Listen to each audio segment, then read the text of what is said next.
Por isso, santos irmãos, que participais da vocação celestial, considerai atentamente o apóstolo e sumo sacerdote da nossa confissão, Jesus, o qual é fiel àquele que o constituiu, como também o era Moisés em toda a casa de Deus. Jesus, todavia, tem sido considerado digno de tanto maior glória do que Moisés, quanto maior honra do que a casa tem aquele que a estabeleceu. Pois toda casa é estabelecida por alguém, mas aquele que estabeleceu todas as coisas é Deus. E Moisés era fiel em toda a casa de Deus como servo, para testemunho das coisas que haviam de ser anunciadas. Cristo, porém, como filho, em sua casa, a qual casa somos nós, se guardarmos firme até o fim a ousadia e a exultação da esperança. Meus irmãos, a Bíblia é muito clara. Jesus é o único caminho para sermos justificados, santificados e finalmente glorificados. Quer dizer, Jesus perdoa todos os nossos pecados e nos garante que não seremos condenados no dia do juízo final. Nenhuma condenação há para aqueles que estão em Cristo. Mas ele também é o único caminho para a santificação, tirar hábitos carnais e colocar hábitos santos, mudar o nosso caráter impuro para um caráter puro. É a santificação, só ele pode nos dar. E, por fim, ele nos glorificará, vai arrancar completamente qualquer resquício de pecado e lá na eternidade seremos plenamente santos.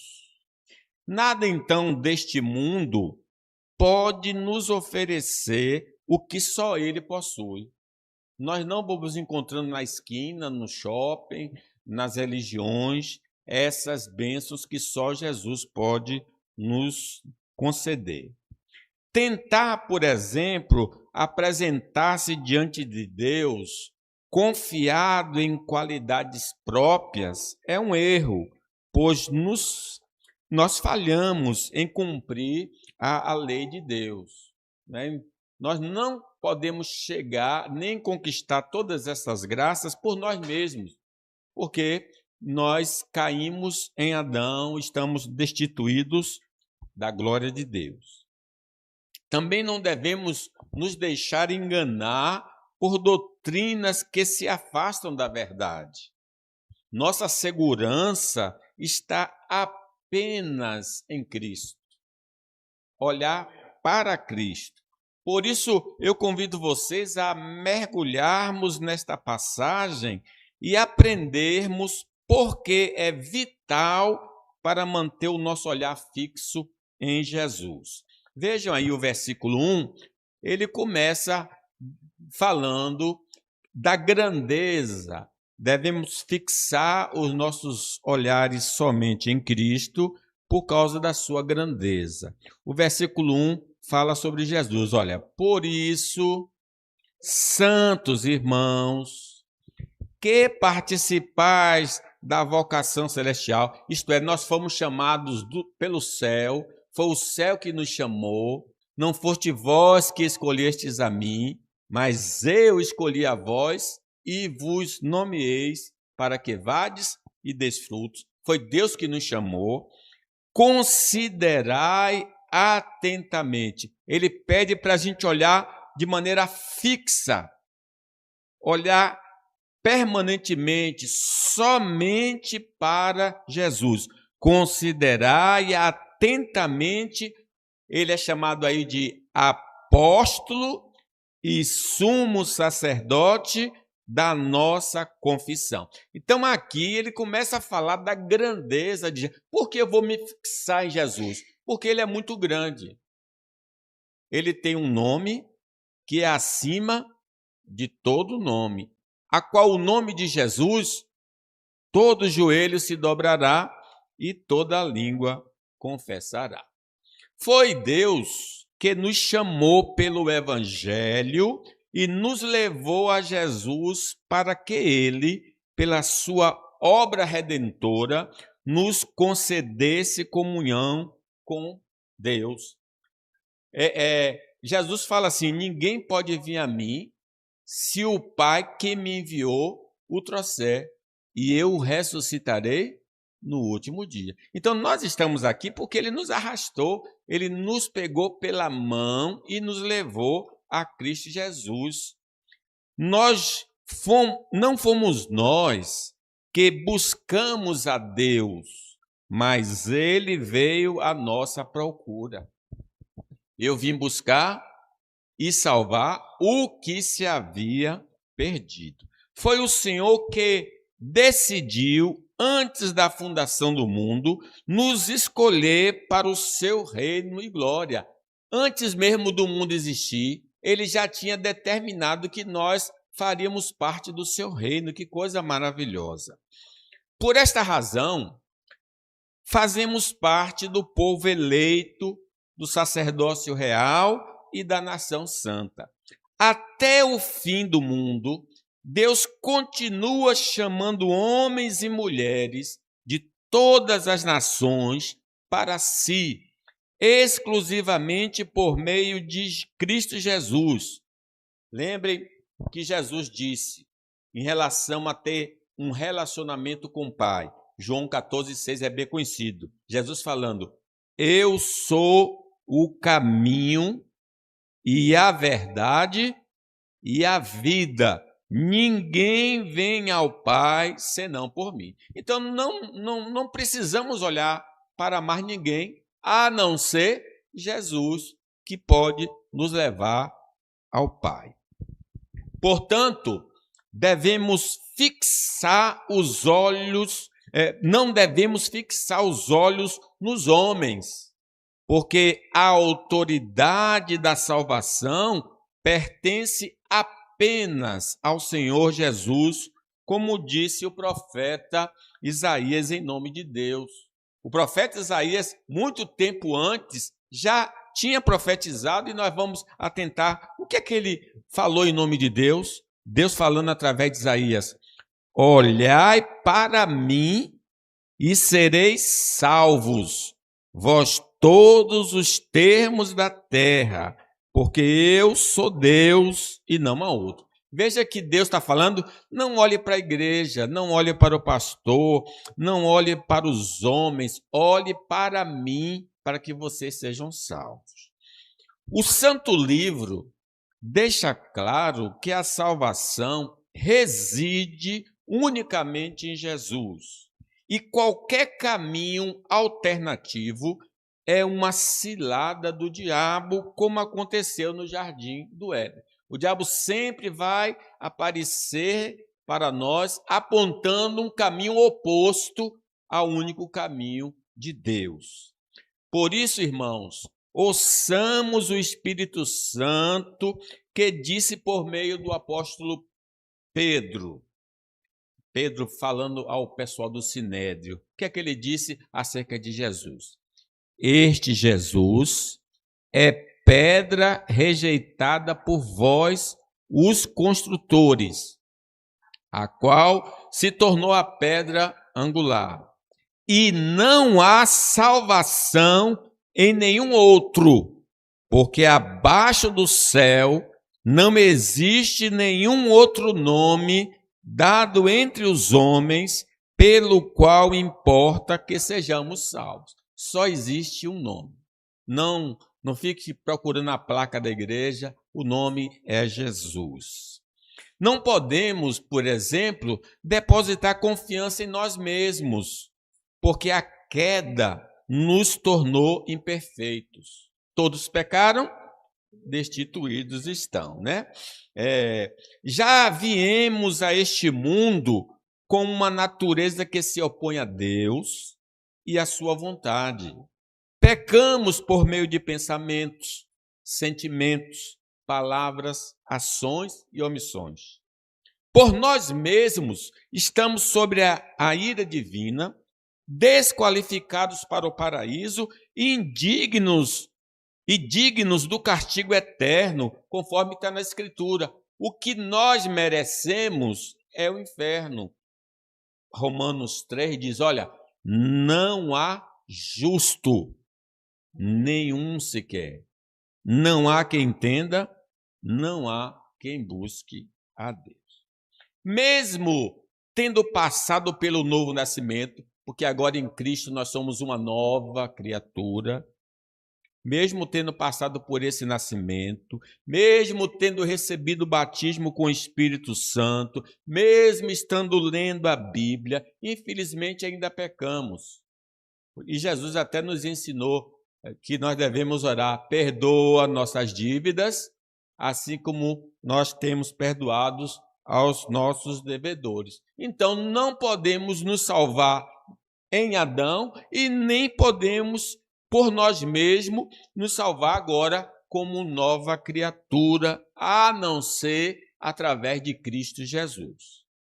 Logo, não pode ser pelos nossos feitos, nossas obras, que seremos salvos, mas pelo trabalho realizado por Jesus na cruz, conforme o apóstolo Paulo escreveu aos Gálatas. Então, Paulo diz assim, olha, não é vindo para a igreja, dando dízimo, dando oferta, lendo a Bíblia, que você vai se salvar. Não, é através do que Cristo já fez. Gálatas 2, 26. Sabendo, contudo, que o homem não é declarado justo, justificado por obras, pelo que ele faz, e sim mediante a fé em Cristo Jesus. Também temos crido em Cristo Jesus para que fôssemos justificados pela fé em Cristo e não por obras da lei. Pois, por obras da lei, ninguém será justificado. Irmãos, nossa confiança, então, deve repousar exclusivamente em Jesus.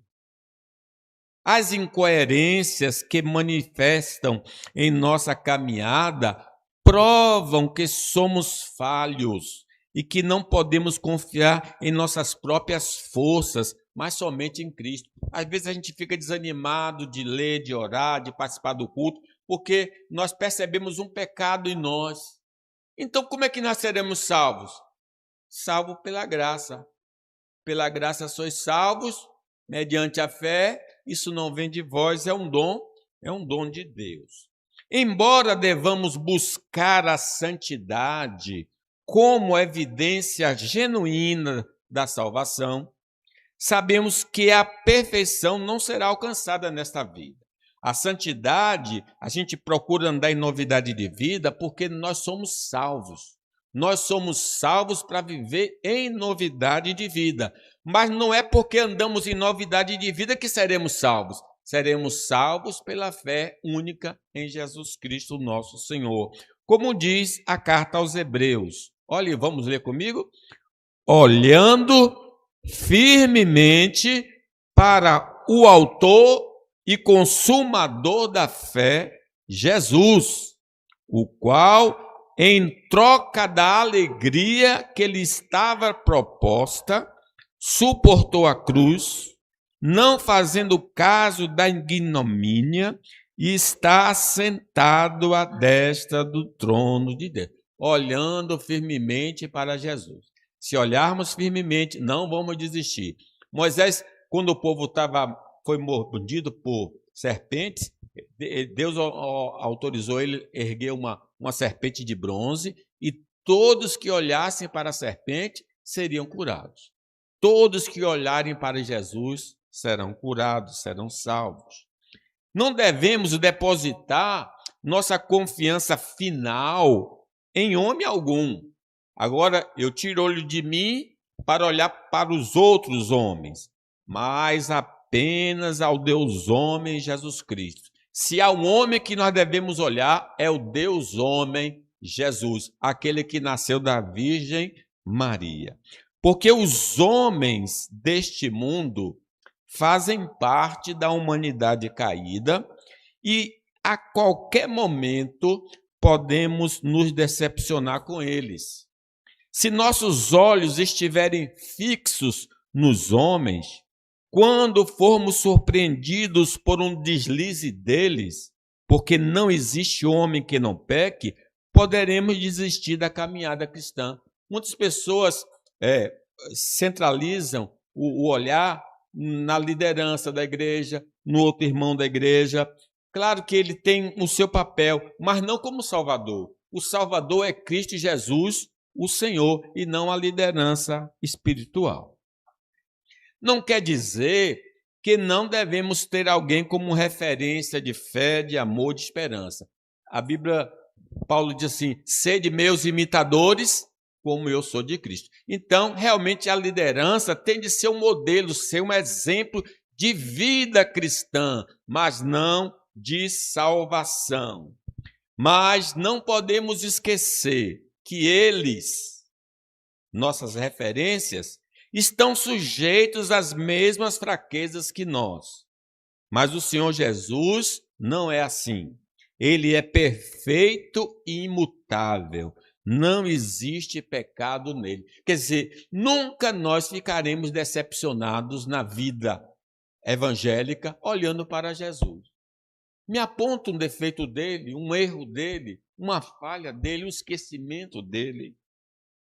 Nosso Pai Celestial está fazendo uma obra em todos nós, para que possamos nos parecer com Cristo em seu caráter, diz o apóstolo Paulo, até que todos cheguemos à unidade da fé e do pleno conhecimento do Filho de Deus, à perfeita varonilidade, à medida da estatura da plenitude de Cristo.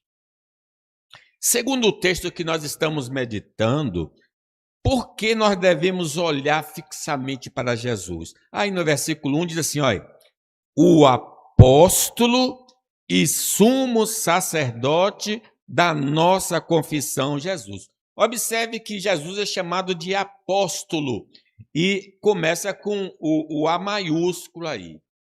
Preste atenção, isso é muito importante, esse A maiúsculo aí. Deus, ao longo das Escrituras, enviou. Este é o significado de apóstolo, enviado. Os apóstolos, os 12, Cristo enviou. Os profetas foram enviados. Os missionários são enviados. Nós somos enviados.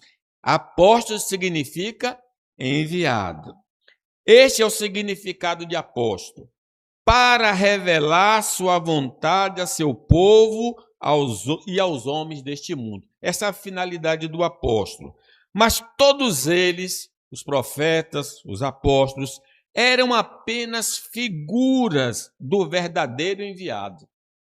Eles não são o verdadeiro enviado, eles são figuras do verdadeiro enviado. Por serem homens caídos, nenhum deles poderia ocupar o lugar do apóstolo por excelência, que é Cristo Jesus, o nosso Senhor. Jesus, o único e genuíno enviado pelo Pai, como diz o evangelista. João 3,17 diz, olha, porquanto Deus enviou o seu Filho ao mundo, não para que julgasse o mundo, mas para que o mundo fosse salvo por ele. Nenhum apóstolo pode salvar, mesmo enviado por ele. Os apóstolos de Cristo não podem salvar. Eles apontam o caminho da salvação, mas Jesus é a salvação. Ele foi enviado para salvar. Jesus não veio simplesmente para comunicar a vontade do Senhor, mas para realizar o que ninguém mais poderia: morrer por nossos pecados, destruir as obras do diabo e nos libertar do império das trevas.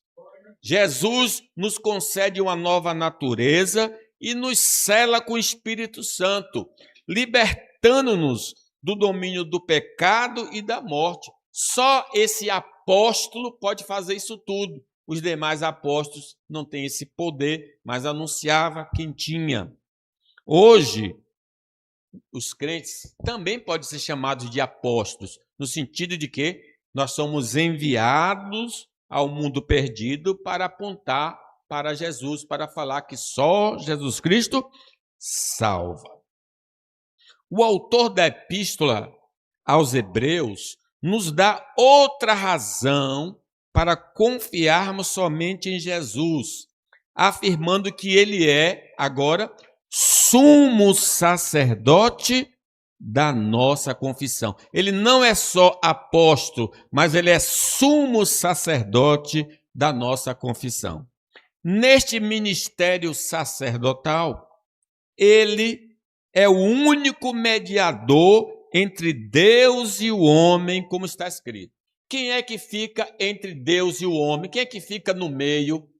Jesus. 1 Timóteo, que é que diz? 2,5. Porque há um só Deus e um só mediador entre Deus e os homens, Jesus Cristo, homem. Por isso que ele é o sumo sacerdote. Ele está intercedendo por nós. Enquanto os sacerdotes, filhos de Arão, eram apenas figuras temporárias, Jesus exerce o papel definitivo em favor dos eleitos do Pai. Ele subiu aos céus, está à direita do Pai e também intercede por nós. Que coisa maravilhosa. Não podemos ir, irmãos, diretamente a Deus, a não ser por meio de Cristo Jesus, que está sentado à sua direita e também intercede por nós, como está escrito em Hebreus. E por isso é mediador do Novo Testamento, para que, intervindo a morte para a remissão das transgressões que havia debaixo do primeiro testamento, os chamados recebam a promessa da herança eterna. Como nosso sumo sacerdote, o Senhor Jesus está continuamente intercedendo por nós para que a nossa fé não desfaleça. Por que nós estamos de pé? Porque ele está pedindo por nós. Não nos deixe cair em tentação. Portanto, não devemos desanimar, porque lá nos altos céus, Jesus está sussurrando no ouvido do Pai a nosso respeito e o Pai nunca deixa de atender ao Filho. Ah, pastor, a oração do pastor é fraquinha, do presbítero é fraquinha, do diácono... Sim, pode ser, mas de Jesus não é fraquinha. Todo dia ele fala com o Pai e o Pai sempre o ouve. Louvado seja o nome de Jesus. A oração dele é a verdadeira oração poderosa, que não pode ser comparada a de nenhum presbítero, diácono ou pastor. Era dever do sacerdote abençoar o povo em nome do Senhor. Que o Senhor te abençoe e te guarde, faça resplandecer o seu rosto sobre ti e tenha misericórdia de ti.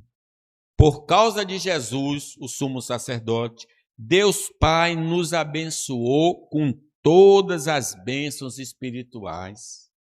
Na majestade, nas alturas, o Senhor Jesus pede para que o Pai nos livre do maligno e que não nos deixe cair em tentação. Ele pede para que o Pai nos conceda o pão de cada dia e que continue perdoando os nossos pecados. Ele disse a Pedro: Pedro, eu roguei ao Pai para que a sua fé não desfaleça. Quando se converteres, fortalece seus irmãos. Coisa maravilhosa.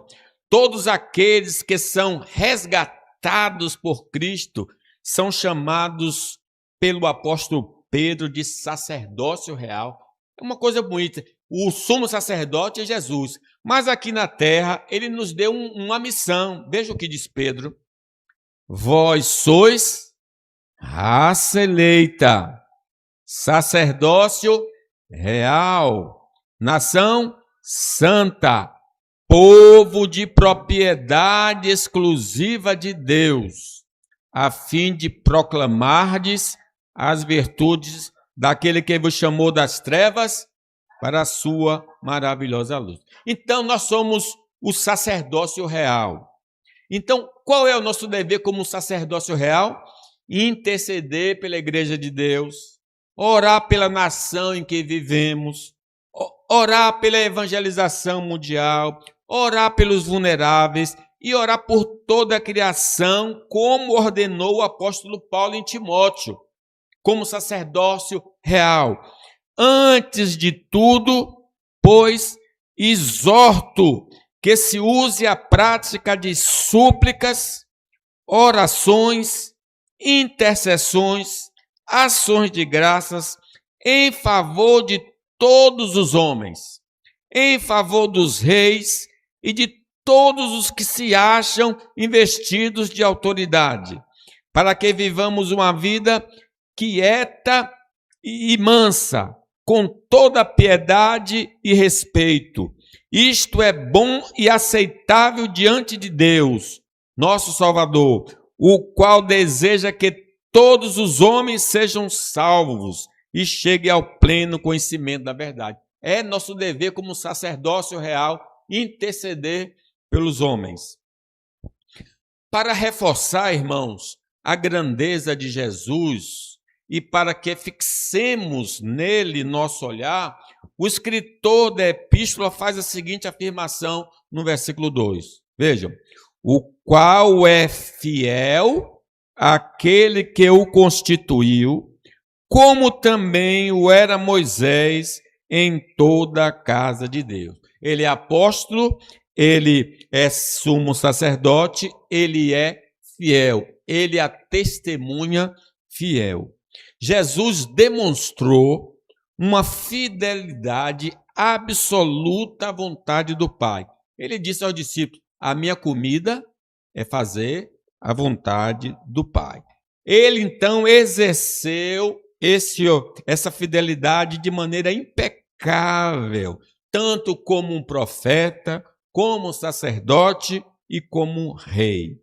Mesmo sendo tentado pelo diabo, convivendo com pecadores e abandonado pelos amigos no momento de maior angústia, o Senhor Jesus não retrocedeu, não pecou e morreu a morte mais horrenda daqueles dias. Ele foi fiel até a morte e nós precisamos imitá-lo. Ele não retrocedeu, ele obedeceu. Infelizmente, o nosso pai Adão assim não fez. Então, Jesus se torna um modelo para nós. Vamos passar por provas e tentações, dificuldades existenciais e espirituais, mas não podemos retroceder. Por amor a Ele e com a sua ajuda, iremos renunciar toda proposta indecente, porque só seremos exaltados como Ele foi, se perseverarmos até o fim, como está escrito. Apocalipse 2:10. Não temas as coisas que tens de sofrer. Eis que o diabo está para lançar em prisão alguns dentre vós, mas para serdes postos à prova. E tereis tribulação de 10 dias. Sê fiel até a morte e dar-te-ei coroa da vida.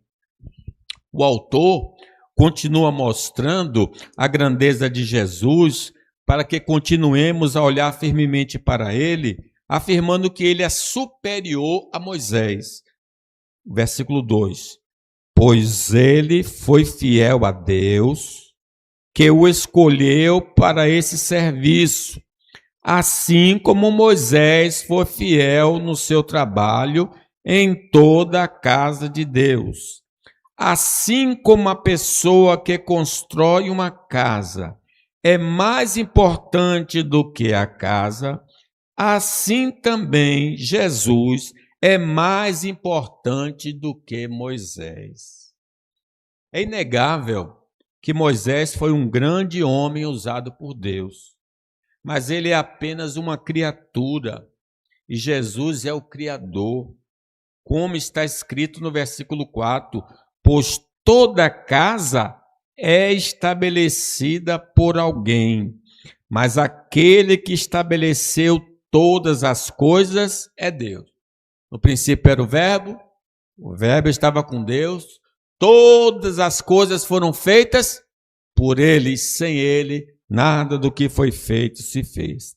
Jesus criou Moisés para que ele anunciasse sua vontade e liderasse seu povo à terra prometida. Não só uma criatura, Moisés não era só uma criatura, mas um servo de Deus na terra para fazer a vontade divina, a qual Moisés fez de maneira satisfatória. O versículo 5 diz: e Moisés era fiel em toda a casa de Deus. Israel é a casa de Deus. Ele era o que então, Moisés? Um servo, um mordomo, para testemunho das coisas que haviam de ser anunciadas. Moisés exerceu a mordomia com excelência. Então, nesse aspecto, nós devemos nos mirar e imitar Moisés. Como mordomos de Deus, devemos seguir os passos deles, nos dons que recebemos, nos talentos que recebemos, nos bens que recebemos, da família e tudo mais que o Senhor nos confiou. Tudo que temos vem de Deus, pertence a Deus. E é nosso dever, como Moisés fez, administrar de maneira correta. Não podemos esquecer que teremos de prestar contas a Deus da nossa administração. Deus um dia vai perguntar: o que você fez com o que eu lhe dei? A vida e tudo mais. Além disto, administrando com sabedoria, somos boas testemunhas de Cristo diante dos homens.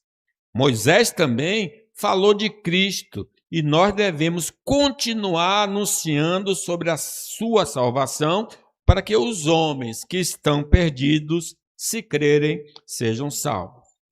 Irmãos, nós somos propriedade de Cristo por criação e redenção. Ele nos criou e ele nos redimiu. Mas, de fato, só seremos duplamente de Jesus se crermos nele e continuarmos até o fim em seu caminho, apesar das tentações e dificuldades. Observe o versículo 6.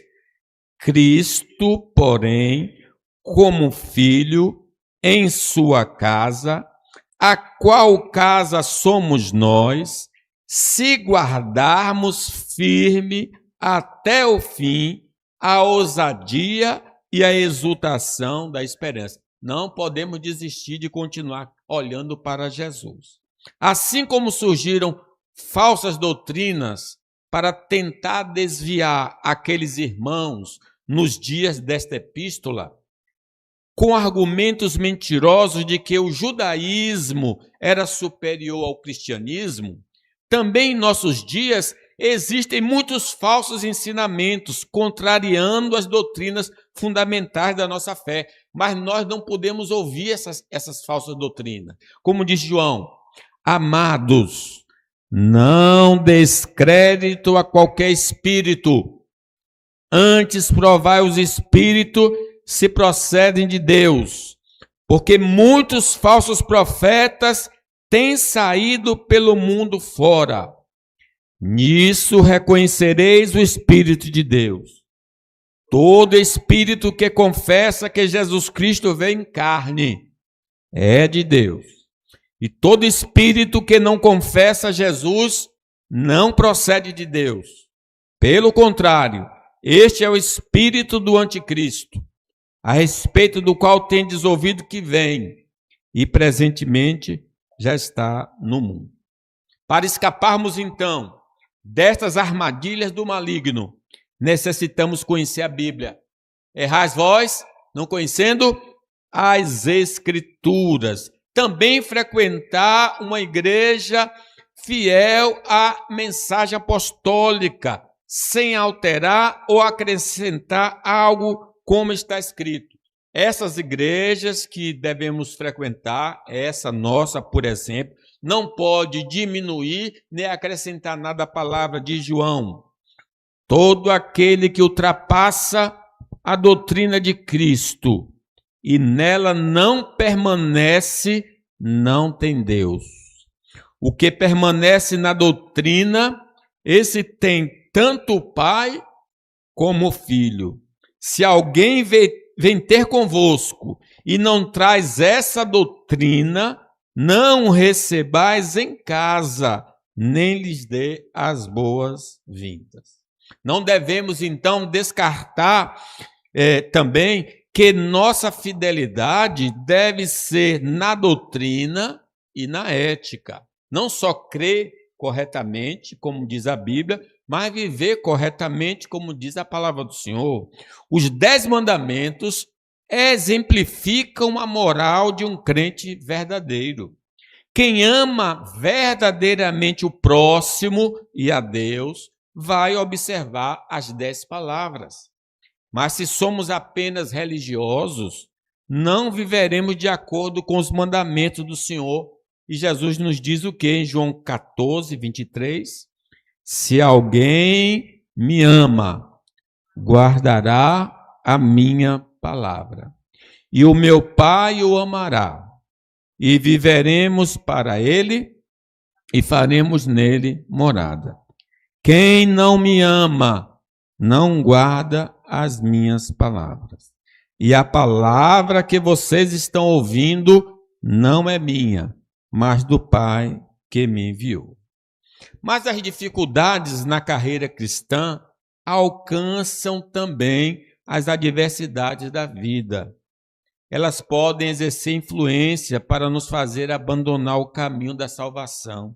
Não só doutrina, não só ética, mas dificuldade, desemprego, doença, drama na família, né? Tudo isso pode tentar apagar a chama da fé em nosso coração.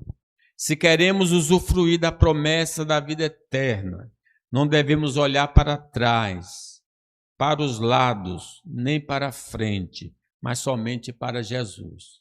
A mulher de Ló olhou para trás. Não, continue olhando para Jesus. Eu concluo, meus irmãos. Vivemos sob a constante pressão de desviar os nossos olhos de Jesus. É um paradoxo doloroso. Embora nada no universo se compare à sua glória, o coração humano ainda se deixa seduzir por ilusões vazias. Olhemos para os avisos da história sagrada. Diz a palavra que Demas abandonou o ministério porque amou o presente século, trocando o eterno pelo passageiro. Ele andava com o apóstolo Paulo, viu os milagres, ouviu a boa mensagem e se afastou do caminho. E Judas Iscariotes negociou a fonte da vida por 30 moedas de prata. Estava na melhor igreja do mundo e mesmo assim deixou de olhar para Jesus e olhou para o ouro e a prata. Se homens que caminharam com o verbo e testemunharam o sobrenatural puderam cair em tamanha insensatez, nossa vigilância deve ser redobrada. O alerta é claro: quem tirar os olhos de Cristo fatalmente fixa o olhar no abismo. Se não deixo de olhar para Cristo, eu vou olhar para o inferno. Não vão fazer isso. Precisamos compreender que se temos Jesus, não necessitamos de complementos espirituais. Ele é a resposta completa e final. Ele é o profeta que nos traz a palavra definitiva de Deus. Ele é o sumo sacerdote que intercede por nós no santuário. Ele é o apóstolo enviado para a nossa redenção. Ele é o rei que governa nossas vidas com justiça e graça. Nele tudo subsiste. Por suas mãos o universo é sustentado. Só Jesus tem autoridade para perdoar o pecado, poder para libertar o cativo e graça para conceder a vida eterna. Como cabeça da igreja e Senhor do universo, ele é o centro de todas as coisas. Em breve todo joelho se dobrará diante dele. Portanto, não busquemos fora o que já transborda nele. Em Jesus, nós já temos tudo. Quem tem Jesus já tem tudo. Que Deus nos abençoe.